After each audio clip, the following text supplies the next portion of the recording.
So in this much awaited section, which is validating and judging the output of AI models, means आपकी knowledge, आपका experience यहां पर काम आने वाला है कि ये जो AI का मॉडल काम कर रहा है, if it is working all right और सम प्रॉब्लम इज देयर, और अगर प्रॉब्लम है तब आप उसको कैसे पहचानोगे, what are the KPIs, network KPIs नहीं, मॉडल की KPIs, very important thing. And why this section is important, there is another video, उसमें इसके लिए फाउंडेशनल डिस्कशंस हम लोग कर चुके हैं। इस सेक्शन के दो पार्ट हैं, first is what and second is how. तो व्हाट पे आते हैं, what is that exact output which your AI model is giving you. आप सोच रहे हो कि एग्जैक्टली आउटपुट क्या होगा। So output is very simple, जो आप अभी तक मैनुअल एनालिसिस करके जो एनालिसिस निकालते थे कि these number of cells are greater than this much percentage, these number of cells have lesser throughput than your threshold, तो इस तरह की कई सारी एनालिसिस आप निकालते थे, वही सारी एनालिसिस आर एप्स आपको करके दे देंगी। आयरा टेक्नोलॉजीज की वेबसाइट पे जाओ और वहां पर उनका जो एक प्रोडक्ट है नाविक, आप उसको देखोगे तो वो समझ जाओगे, वहां पर स्क्रीनशॉट है, जब आप उसको जूम इन करके देखोगे तो आपको क्लियर हो जाएगा ये जो आप काम करते थे इस तरह की आर एप्स ऑटोमेटिकली कर रही है। Cell load predictions, RF conditions, expected user experience, real user experience is one thing, but prediction of the user experience, very important thing. ये जो outputs RF से आ रहे हैं, you should have the capability to identify if these are okay or not okay.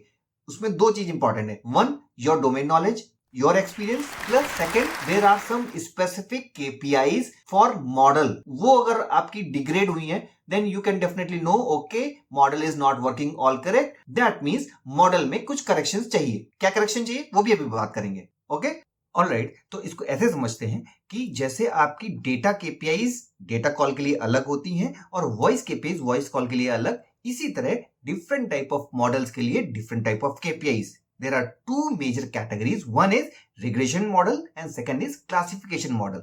Regression model is meant to be used for some numerical based use cases.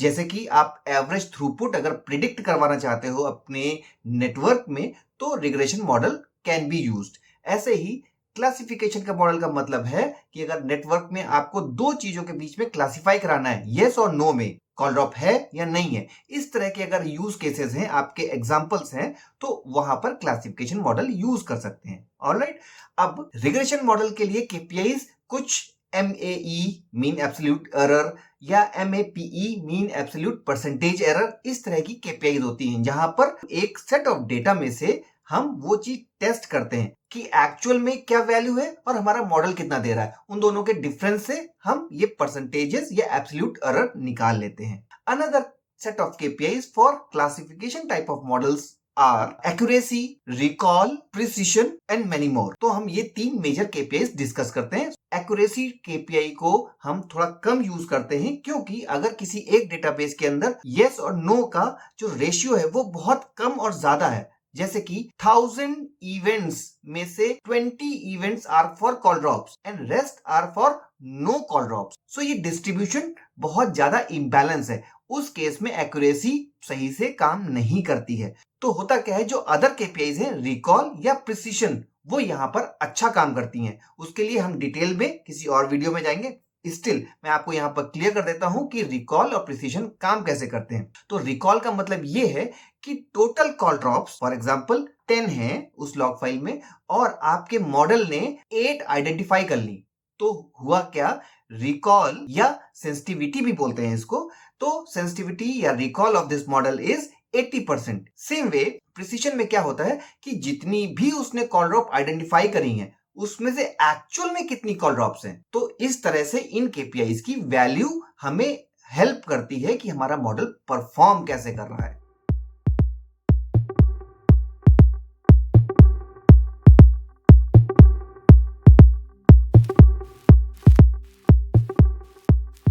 Second part of this section is how part. ये actually output कैसे आ रहा है। अगर आप इसको समझ गए, बहुत सिंपल है ये। जैसे आपके केपीआईज होती थी ना, केपीआईज आपके एक एक्सेल रिपोर्ट में केपीआईज आ गई, लेकिन अगर आपको उसका केपीआई फॉर्मूला पता है कि कौन कौन सा काउंटर मिलके उस केपीआई को बना रहा है, तब आपके लिए ज्यादा इजी हो जाता था कि उस स्पेसिफिक केपीआई को समझना या दो केपीआई को आपस में रिलेट करना। या कई बार आप कस्टमाइज केपीआई भी बना लेते थे कि इस काउंटर को मिला के मैं एक केपीआई नई बना लेता हूं। कुछ उसी तरह से सोचने की कोशिश करिए आप कि मॉडल्स में भी यही है। Let's have a look. First of all, ये मॉडल पे जो मेनली काम करते हैं, those team members are called data scientist. उनको अगर डोमेन की नॉलेज नहीं होती है तो वो आपके जैसे ही एक्सपर्ट्स के कोलैबोरेशन के बाद ही एक सक्सेसफुल मॉडल बिल्ड कर पाते हैं। So hats off, be happy that your knowledge is still very relevant and very important even into the AI automation. On my screen, here are the actual steps, not theoretical. ऐसे ही काम होता है model बनाने के लिए या उसको training करने के लिए। Means data scientist should be very clear about the problem which he is going to solve और resolve via this AI model, और उसको जो एक्सप्लेनेशन या सपोर्ट करेंगे वो आप करेंगे। You should be helping them what exactly you want to fix, या किस चीज की प्रेडिक्शन आपको चाहिए वो आप उसको हेल्प करोगे। कौन सा डेटा में क्या मिलेगा वो भी आप हेल्प करोगे। तो वो आपसे डेटा, आप स्टेप्स देखते जाओ। तो आपसे कोलैबोरेशन होने के बाद प्रॉब्लम समझेगा, देन डेटा कलेक्ट करेगा। डेटा अगर कलेक्ट करने के बाद क्लीन नहीं हुआ तो वो डेटा क्लीन करेगा, वो भी करेगा वही, but maybe your support is always needed to him. Then he will create features. Features बहुत बड़ा टर्म है बट बहुत सिंपल भी है। मैं आपको बता दूं, you are expert already. Feature का मतलब ये है कि एक एक्सेल के अंदर अगर 10 कॉलम्स में डेटा है तो वो 10 के 10 कॉलम जो है ना, that is what is feature. Means each column is one feature. अब कौन सा फीचर्स यानी कौन से कॉलम्स को मिला के कौन सा आउटपुट क्रिएट किया जा सकता है, या 10 के 10 कॉलम्स को यूज करना है या उसमें से हो सकता है केवल 8 यूज करना हो, तो that is what is called feature engineering. करेगा कौन? Data scientist. But your collaboration is definitely again needed. So once your problem is understood by him, feature engineering हो गई, देन एल्गोरिथम सिलेक्शन आपका काम नहीं है, डेटा साइंटिस्ट कर लेगा। देन जो डेटा इकट्ठा किया है वो डेटा की यूज से एल्गोरिदम और मॉडल को प्रॉपर ट्रेनिंग करेगा, और ट्रेन करने के बाद फाइनली वो डिप्लॉय कर देगा। Once it is running, then how it is performing, वो आपने सीख ही लिया कि कौन कौन सी केपीआई उसकी मॉनिटरिंग करनी चाहिए। करेगा तो data scientist, but you as a expert, as a leader, क्योंकि आपको जो एक्सपीरियंस 10-15 साल पार हो चुका है, अब आप लीडर ही बनोगे। तो एज अ लीडर आप वो केपीआईज का अगर आपको नॉलेज है, then definitely in discussions you can ask, okay what is accuracy, what is precision of this model. तो आप जब ऊपर से लीड करोगे तो ये नॉलेज आपके लिए बहुत इंपॉर्टेंट है। Have a look on this steps. Pause करके आप देख सकते हो। नाउ अब आपका वो लेवल आ चुका है नॉलेज का कि इन केस जो फाइनल आउटकम या पर्पस था उस एआई मॉडल का, अगर वो समहाउ मीट नहीं हो रहा है, ऑर्गेनाइजेशन का एक पर्पस होता है ना, उसे हम बोलते हैं आउटकम, ठीक है। तो मॉडल का जो आउटपुट होगा वो अगर पर्पस बिजनेस का या कंपनी का पर्पस सॉल्व नहीं कर रहा है या आउटकम से मैच नहीं कर रहा है, then you have a capability to look at कि वेयर इज द प्रॉब्लम। आप ये नहीं कह सकते एआई हैज फेल्ड, क्योंकि एआई फेल होने के बहुत सारे रीजन है। Here it is. पिछले वाले फ्लो चार्ट से आप अगर देखोगे तो किस स्टेप में अगर कौन सी प्रॉब्लम है, आपको सारा आइडिया है, सारी नॉलेज है, then you can also find okay which problem is suspected in model. हम अगर उसको फिक्स करेंगे, then model will start working alright, and वो आउटकम या बिजनेस आउटकम से अलाइन हो जाएगा।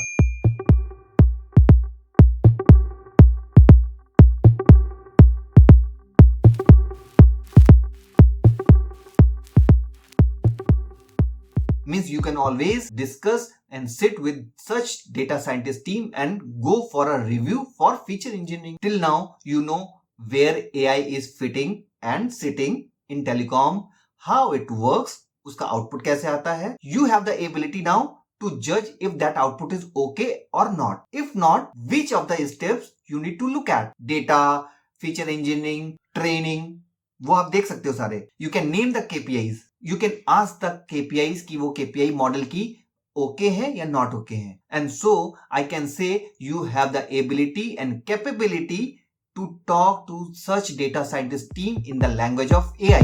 So be confident now.